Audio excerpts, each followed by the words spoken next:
saya memberi tema khotbah di saat ini ialah mendengar suara Tuhan. Mendengar kalau yang sinode berikan itu suara Allah dalam badai. Namun yang saya mau bawa, kita berbicara tentang suara Tuhan. Mendengar suara Tuhan. Mazmur 29 ini adalah nyanyian, adalah sebuah syair yang disampaikan oleh pemazmur yang kita juga baca disebut Daud, Mazmur Daud. Bertolak dari pengalaman sejarah perjalanan bangsa Israel untuk memasuki tanah perjanjian. Ketika mereka semakin mendekat, lalu Allah berfirman kepada Musa dalam Kejadian pasal 9, Keluaran pasal 19 itu, ayat 16 sampai 25, bagaimana orang Israel mendengar seperti suara gemuruh guntur. Tetapi itu Allah sedang berbicara dengan Musa. Dan dari pengalaman perjalanan inilah pemazmur juga menghubungkan dengan pengalaman hidupnya yang adalah seorang gembala. Yang bagaimana tugas seorang gembala itu ketika menuntun domba-domba atau hewan gembalaannya pasti akan melalui tempat-tempat baik itu padang rumput tapi juga melalui sungai-sungai. Dan ada saat di mana dia lalui sungai itu dalam kondisi tenang, tidak ada banjir. Tapi juga ada saat dan waktu dia lewati atau dekati sungai itu dalam keadaan banjir. Inilah gambaran yang dia coba renungkan kembali kisah dalam Keluaran 19 itu. Ternyata dengar kalau kali banjir kita di sini, kalau kali di bawah ini di banjir. Itu suara saya sudah begitu, apalagi dibayangkan kalau suara Tuhan seperti guntur yang bunyi di gunung waktu Musa menghadap Tuhan. Itu luar biasa. Nah, ada beberapa hal yang disampaikan oleh pemazmur yang pasti menjadi pertanyaan dan pikiran kita. Dari ayat 1 dan 2 dengan jelas dikatakan begini. Kepada Tuhan, hai penghuni surgawi, kepada Tuhan sajalah kemuliaan dan kekuatan. Lalu ayat kedua, berilah kepada Tuhan kemuliaan namanya, sujudlah kepada Tuhan dengan berhiaskan kekudusan. Yang jadi pertanyaan ialah, hai penghuni surgawi, seakan-akan pemazmur ini sudah mengalami sebuah kehidupan, sudah melihat kehidupan di sana. Bahwa di surga itu tidak orang duduk diam. Orang yang ditebus, orang yang diselamatkan, orang yang ada di rumah Bapa di surga, itu selalu harus menyampaikan puji-pujian kepada Tuhan yang punya segala-galanya. Harus terus menyanyi. Posisi saat dia sampaikan ini dia masih hidup, masih ada di dunia. Tetapi seakan-akan dia melihat suasana surga. Ternyata di surga itu harus memuji dan memuliakan Tuhan. Memuliakan. Itu yang dikatakan, hai penghuni surga, kepada Tuhan sajalah kemuliaan dan kekuatan. Nah, dalam kalimat tanda petik penghuni surga, itu kita masukkan ke dalam diri kita. Berarti bagian ini ditujukan kepada anak-anak Tuhan. kepada semua orang percaya, saya dan saudara-saudari, untuk harus memberi satu bagian terpenting dari hidup kita, yaitu memuliakan Tuhan dan mengakui kekuatan Tuhan.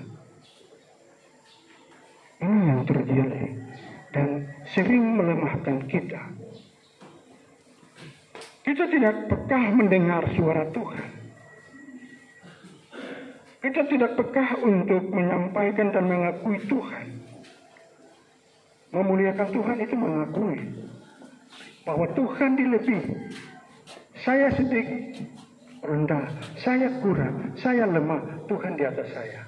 Ketika ada sesuatu yang Tuhan hadirkan bagi kita, jangan langsung kita yang lebih dari Tuhan. Ibaratnya sebuah kursi dalam ruang tamu, hanya satu atau sebuah kursi. Lalu ketika Tuhan Yesus kita undang, sekarang pilihan, siapa yang hendak kita dudukan di kursi itu? Aku, saya, atau Tuhan? Lalu siapa yang nanti kita persilakan duduk di lantai? Ini kembali pada kita. Saya dan saudara-saudari, ketika kita mengundang Tuhan, kita menyerahkan berbagai pergumulan kita tempatkan dia di mana? Dia ada di posisi yang layak atau dia ada di posisi yang tidak kita kehendaki atau kita inginkan? Ini yang disampaikan untuk semua orang-orang percaya, saya dan saudara-saudara. Ya, ketika kita memuliakan Tuhan, kalau tadi saya ibaratkan dengan sebuah kursi dalam ruang tamu, izinkanlah Yesus yang ada di kursi, kita biar di lantainya. Pada kaki salibmu, Yesusku berlindung. Harus kita ada di bawah kaki dia. Biar dia yang mau bilang kita mau jalan dikasih tunjuk dari kaki kiri kah, dengan kaki kanan kah, dikasih kode itu. Jalan sudah. Tunggu. Walaupun nanti kita mulai pikir, coba bicara kah, coba kasih tunjuk tangan, kah masih pakai kaki saja. Kalau dia yang perintah, jalan saja tuh. Kalau dia yang suruh, lakukan saja. Tapi tidak mungkin Tuhan mau suruh kita jalan dipakai kaki tuh. Dibaca suara itu dengar. Nah, suara ini yang disebut di ayat 3 sampai dengan 9. Pemasmur coba menuliskan dengan ini. Suara Tuhan di atas air. Allah yang mulia mengguntur. Tuhan di atas air yang besar. Suara Tuhan penuh kekuatan. Suara Tuhan penuh semarak. Suara Tuhan mematahkan pohon aras. Bahkan Tuhan menumbangkan pohon aras Libanon. Ia membuat gunung Libanon melompat-lompat seperti anak lembu. Dan gunung Sirion seperti anak panti. Suara Tuhan menyemburkan nyala api. Suara Tuhan membuat padang gurun gemetar. Tuhan membuat padang gurun Kades gemetar. Suara Tuhan membuat beranak rusa, betina yang mengandung. Bahkan hutan digundulnya hadir dengar bersuara. Tapi umat Israel dengar seperti guntur. Tuhan ini luar biasa. Ya, alam ini Tuhan bisa pakai. Kita tidak mengerti, tapi dari alam ini Tuhan sedang mendidik dan mengajar kita. Kita nakal, kita menyimpang ke kiri, ke kanan, Tuhan bilang, hujan, guntur kila akan turun. Kamu ajar sapu Jumat ini dong, kepala batu, jadi kan datang dalam bentuk banjir, dalam bentuk longsor. Karena kita terus dengar suara Tuhan. Dong. Suara Tuhan kita dengar di mana? Ya ini sekarang baca firman, kita menyanyi, kita orang ada di dalam kegiatan yang bersifat rohani. Itu kita dengar, coba kita lakukan. Kalau kita tidak lakukan, kalau kejadian tentang air bah, itu manusia yang melakukan kejahatan, Tuhan yang turunkan hujan. Nuh, dan keluarga selamat Akhirnya kejahatan manusia semua alam ini juga turun. Terima hukuman itu. Nah, dari Pemasmur ini kita mau belajar. mendengar suara Tuhan. Kalau kita tidak mau mendengar suara Tuhan, Tuhan akan gunakan alatnya. Dia yang berkuasa di sorga, di bumi, dan di bawah bumi. Dia menjadikan langit dan bumi. Tuhan semesta alam. Jadi kita kepala batu, gimana ya? Dikasih. Ketika 7 Januari banjir terjadi di satu kompleks. 7 Januari 2022. Satu hal yang saya sangat bersyukur, semua rumah banjir masuk. Rumah yang berhadapan dengan lapangan itu banjir masuk. Hanya pendeta Vakamus rumah yang banjir tidak masuk. Orang bertanya, itu ada apa? Tuhan yang tahu. Ternyata banjir tidak masuk pada pagi hari pukul 7.30. Orang tua saya juga Tuhan berkenan kembali ke rumah Bapa di surga. Itulah maksud Tuhan. Kalau banjir masuk, saya terendam, mungkin saya tidak pergi ke kampung untuk menghadiri pemakaman orang tua saya. Tapi itu maksud Tuhan, jangan banjir masuk. Karena besok pagi hari perkenalan bagi orang tuanya. Itu maksud Tuhan.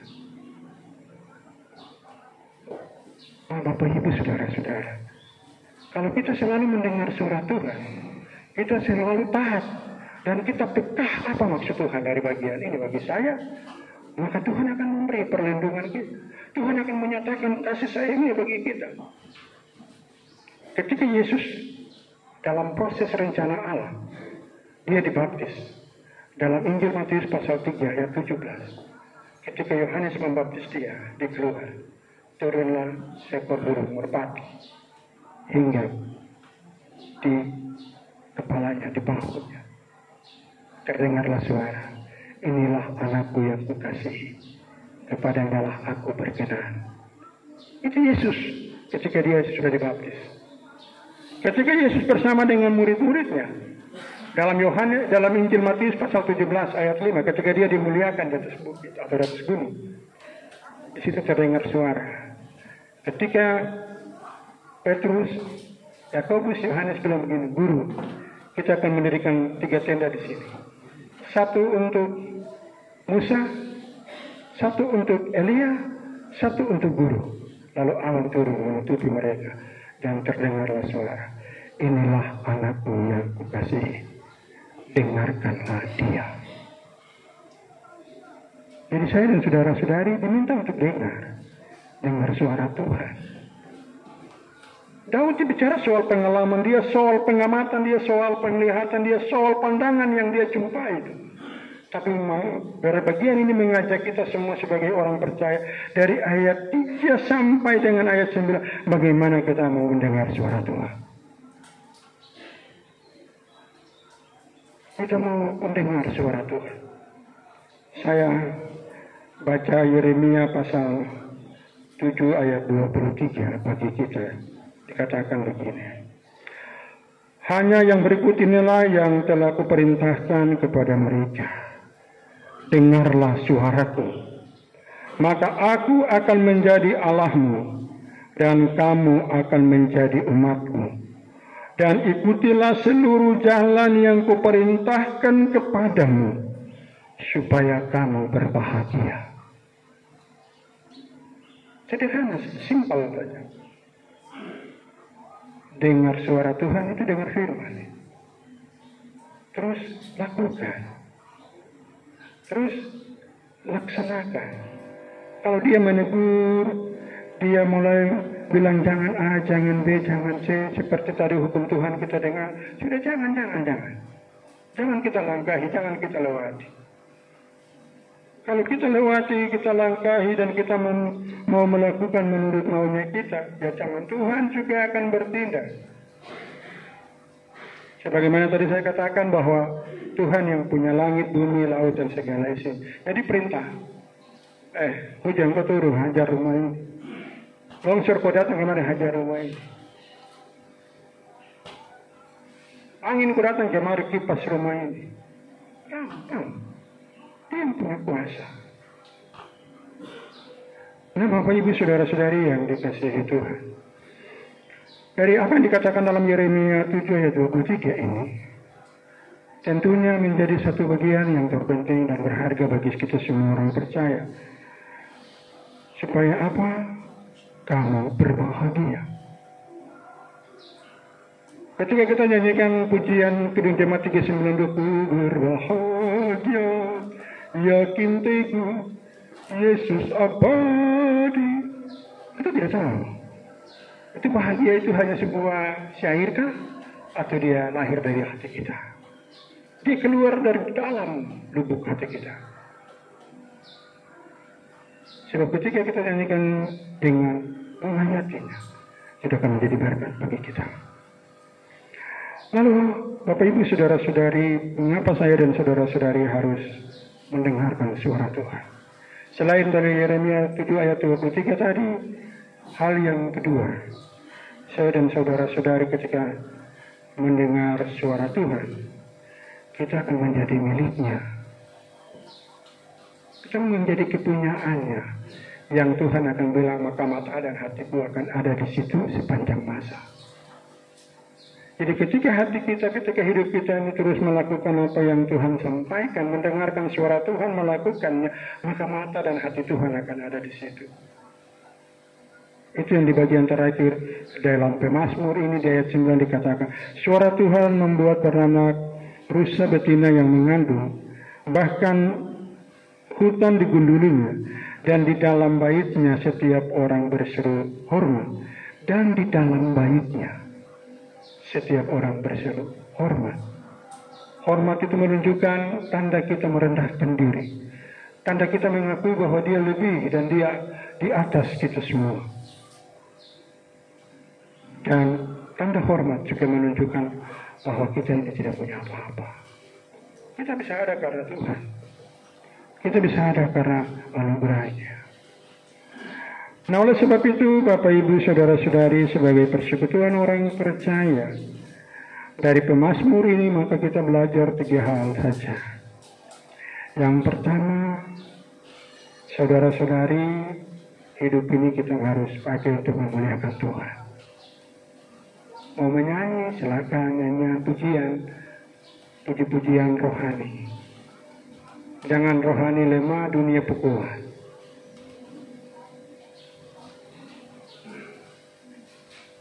Nanti mau ini baru cari yang rohani punya. Tidak. Harus Tuhan yang lebih kuat.